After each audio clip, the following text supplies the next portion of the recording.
Hello అండి. Welcome to our channel. Calcium అధికంగా ఉండి మన బోన్స్‌ని స్ట్రాంగ్‌గా చేసి మన బాడీకి హెల్తీనిచ్చే one of the best recipe ragi sangati. దీన్ని ఎలా ప్రిపేర్ చేసుకోవాలో వీడియోలో అయితే చూపిస్తాను. వీడియోనైతే స్కిప్ చేయకుండా చూడండి. ఫస్ట్ ఏం చేయాలంటే ఒక గ్లాసు రైస్‌ని తీసుకోండి. ఇక్కడ నేను నార్మల్ రైస్‌ని అయితే తీసుకున్నాను. మీ దగ్గర నార్మల్ రైస్ లేదనుకుంటే మీరు రేషన్ బియ్యాన్ని కూడా తీసుకోవచ్చు. ముందు బాగా శుభ్రంగా కడగండి. నార్మల్ బియ్యం అయితే 2 టైమ్స్ కడిగినా సరిపోతుంది. అదే రేషన్ బియ్యం అయితే 3-4 టైమ్స్ కడగాల్సిందే. ఇలా రైస్ని కడిగిన తర్వాత ఒక 10 మినిట్స్ వరకైనా నానబెట్టాలి. ఆ తర్వాత ఇక్కడ నేను ఒక గ్లాస్ రైస్కి 4 గ్లాసెస్ వాటర్ను తీసుకొని యాడ్ చేశాను. యాడ్ చేసిన తర్వాత స్టవ్ పైన పెట్టి ఇందులో రుచికి సరిపడా ఉప్పు కానీ సాల్ట్ కానీ వేసి ఉడికించాలి. రైస్ని రోజు అన్నంలా కాకుండా ఇంకొంచెం ఎక్కువగా సాఫ్ట్గానే ఉడికించుకోవాలి. రాగి సంకటికి రైస్ మెత్తగా ఉడికితేనే పర్ఫెక్ట్గా కుదురుతుంది. ఇక్కడ రైస్ అయితే ఒక 50% మాత్రమే ఉడికింది.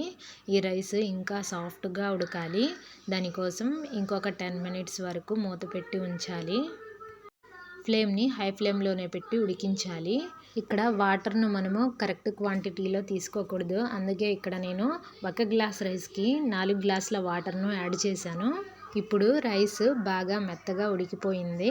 ఆ తర్వాత ఇంకా రైస్లో వాటర్ ఉంది కాబట్టి ఇలా వాటర్ ఉన్నప్పుడే మనము రాగి పిండిని ఇందులో యాడ్ చేయాలి.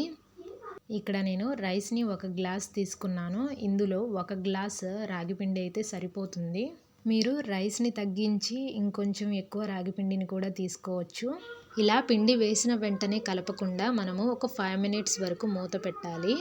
5 మినిట్స్ తర్వాత మనము స్పూన్ తోటి మొత్తం బాగా సాఫ్ట్గా పిండి మొత్తం ఇందులో కలిసేలాగా స్పూన్ తోటి కానీ లేదంటే మీ దగ్గర పప్పు గుత్తి ఉంటే పప్పు గుత్తితో కూడా ఇదంతా కలిసేలాగా కలపవచ్చు. మీరు దేంతో కలిపినా కానీ ఉండలు లేకుండా రైస్లో రాగి పిండి కలిసేలాగా బాగా మిక్స్ చేయాలి.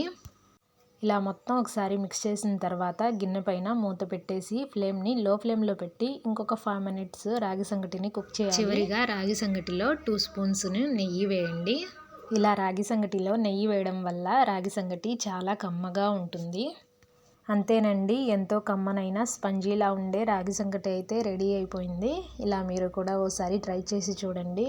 ఇందులో కాల్షియం, ఐరన్, ప్రోటీన్స్ ఉండడం వల్ల ఇది చిన్నపిల్లలకు, పెద్దలకు అలాగే గర్భిణీ స్త్రీలకు చాలా శక్తినైతే ఇస్తుంది. రాగి పిండి రక్తహీనత సమస్యను కూడా తగ్గిస్తుంది. మీకు రోజు కుదరకపోతే వారానికి 2 టైమ్స్ అయినా రాగి సంగటిని చేసుకొని తినండి. ఇందులోకి చికెన్ కర్రీతో కానీ లేదంటే బెండకాయ పులుసుతో కానీ లేదంటే టమాటా పచ్చడితో కానీ మీకు నచ్చిన కర్రీతో ఏ కాంబినేషన్ అయినా చేసుకొని తింటే కనుక చాలా అంటే చాలా టేస్టీగా ఉంటుంది. ఈ రెసిపీ నచ్చినట్లయితే తప్పకుండా లైక్ చేయండి. అలాగే సబ్స్క్రైబ్ చేయండి. Thank you.